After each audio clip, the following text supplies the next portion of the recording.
अध्यक्ष जी, हम सब ने सुना है कि चूल्हे की रोटी का स्वाद बड़ा गजब है, लेकिन उस चूल्हे की रोटी के स्वाद के चक्कर में मेरे देश की मातृशक्ति के फेफड़े झुलस जाते हैं। पहले जाती है, लकड़ी काटती है या लकड़ी बींदती है, गठरी सर पर लेकर आती है, 20 से 25 मिनट लगते हैं चूल्हा सुलगाने में।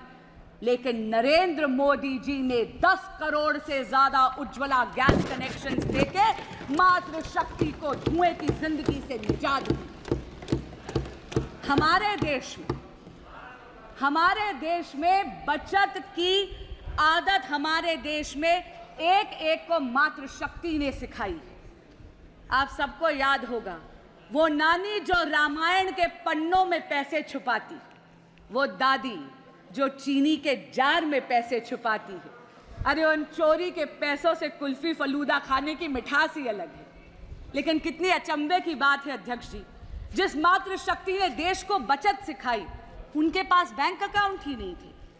नरेंद्र मोदी जी प्रधानमंत्री जन धन योजना के तहत देश की मातृशक्ति को फॉर्मल बैंकिंग सेक्टर का उन्होंने उसे हिस्सा बनाया। अध्यक्ष जी, 50 करोड़ से अधिक बैंक के खाते खुले प्रधानमंत्री जन धन योजना में, जिसमें से 56% महिलाओं के खाते थे। हमारे यशस्वी प्रधानमंत्री नरेंद्र मोदी जी ने यह भी सुनिश्चित करा कि महिलाओं के स्वरोजगार के लिए उनके पास आर्थिक सपोर्ट यानी फाइनेंशियल सपोर्ट की उपलब्धता हो। प्रधानमंत्री मुद्रा योजना के तहत कुल ऋण जो सैंक्शन हुए हैं उसमें से 69% महिलाओं के लिए सैंक्शन हुए। इसी तरह स्टैंड अप इंडिया के तहत अध्यक्ष जी 84% ऋण महिलाओं के लिए सैंक्शन हुए। एनडीए सरकार ने 1 करोड़ लखपति दीदी का जो टारगेट रखा था सेल्फ हेल्प ग्रुप मूवमेंट के माध्यम से, वो तो पहले ही लक्ष्य प्राप्ति हो गई है। इसलिए मोदी सरकार ने अब ये लक्ष्य बढ़ाकर 3 करोड़ महिलाओं को लखपति दीदी बनाने का रखा। अध्यक्ष जी, महिलाओं को सशक्त बनाने के उद्देश्य से प्रधानमंत्री जी लाए हैं नमो ड्रोन दीदी। मेरे देश की बहन बेटियां अब ड्रोन पायलट बनेंगी।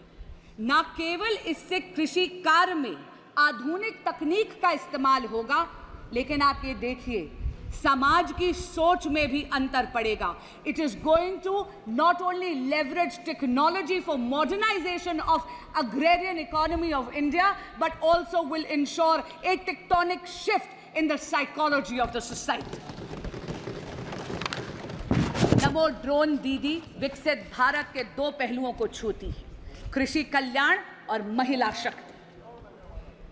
महिलाओं का लेकिन वास्तविक और असली सशक्तिकरण तब होता है जब वो नीति निर्माण में हिस्सा बनती है। अध्यक्ष जी, यहाँ पे कई सदस्य हैं, यहाँ पे आदरणीय हरसिमरत कौर जी भी बैठी हैं, वो तो स्वयं इस बात की साक्षी हैं कि 16वीं लोकसभा में तब की माननीय विदेश मंत्री श्रीमती सुषमा स्वराज ने राष्ट्रपति अभिभाषण के धन्यवाद प्रस्ताव के अनुमोदन के वक्त एक इच्छा प्रकट करी थी 33% महिला आरक्षण के लिए, ताकि महिलाओं का राजनीतिक सशक्तिकरण हो सके।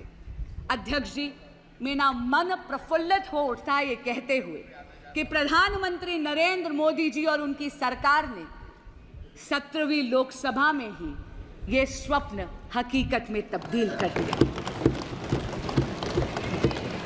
अध्यक्ष जी, 18वीं लोकसभा में सुषमा स्वराज की दी हुई ये आंखें नारी शक्ति वंदन अधिनियम को लागू होते इस सदन में देखेंगी और इस ऐतिहासिक पल की साक्षी बनेंगी।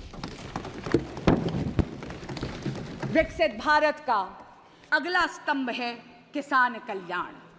अध्यक्ष जी, एनडीए सरकार के लिए अन्नदाता देवतुल्य है और इसीलिए एनडीए सरकार ने इन देवतुल्य किसानों के लिए 3,20,000 करोड़ रुपए पीएम किसान सम्मान निधि के तहत पहले ही वितरित कर दी है। नई सरकार जैसे ही आई, पहला सबसे बड़ा निर्णय हमारे यशस्वी प्रधानमंत्री श्री नरेंद्र मोदी जी ने लिया 9.26 करोड़ किसानों को 20,000 करोड़ रुपए ट्रांसफर करने का। एनडीए सरकार ने किसानों की आय बढ़ाने के लिए एमएसपी में रिकॉर्ड बढ़ोतरी करी है।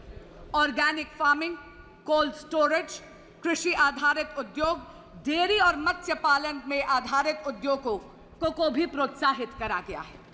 ग्रामीण सड़क योजना के तहत 3,20,000 किलोमीटर से ज्यादा सड़कें बनाई गई हैं। विकसित भारत का चौथा और सबसे महत्वपूर्ण स्तंभ है गरीब कल्याण। अध्यक्ष जी, प्रधानमंत्री गरीब कल्याण योजना विश्व में सबसे बड़ी सामाजिक कल्याण योजना साबित हुई है। इसमें 81 करोड़ से ज्यादा लोगों को मुफ्त खाद्यान्न की सामग्री यानी मुफ्त राशन देकर मोदी जी ने खाद्य और पोषण की सुरक्षा सुनिश्चित करी है।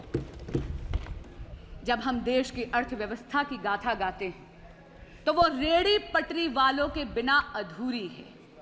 नरेंद्र मोदी जी ने पीएम स्वनिधि के तहत 70 लाख से ज्यादा रेहड़ी पटरी वाले यानी स्ट्रीट वेंडर्स को 11,000 करोड़ का ऋण बिना गारंटी के मुहैया करवाया है। अध्यक्ष जी, जिनकी गारंटी कोई नहीं लेता, उनकी गारंटी लेते हैं नरेंद्र मोदी। हर व्यक्ति का एक स्वप्न होता है कि अपनी पक्की एक छत हो। पीएम आवास योजना के तहत एनडीए की सरकार ने इस ख्वाब को हकीकत में बदला है।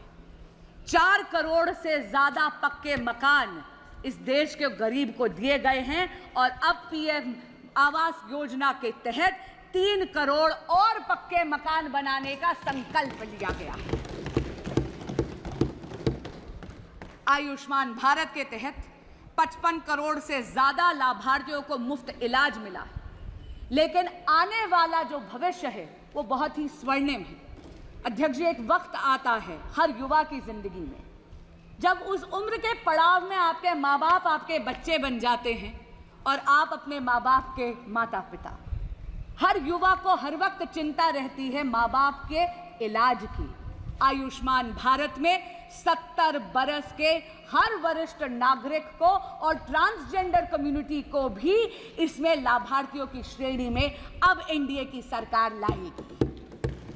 कितनी राहत की बात है, इस देश का युवा भी अब सांस ले सकता है कि 5 लाख रुपया सालाना माँ बाप की हेल्थ के प्रति सरकार मुहैया करवाने वाली है।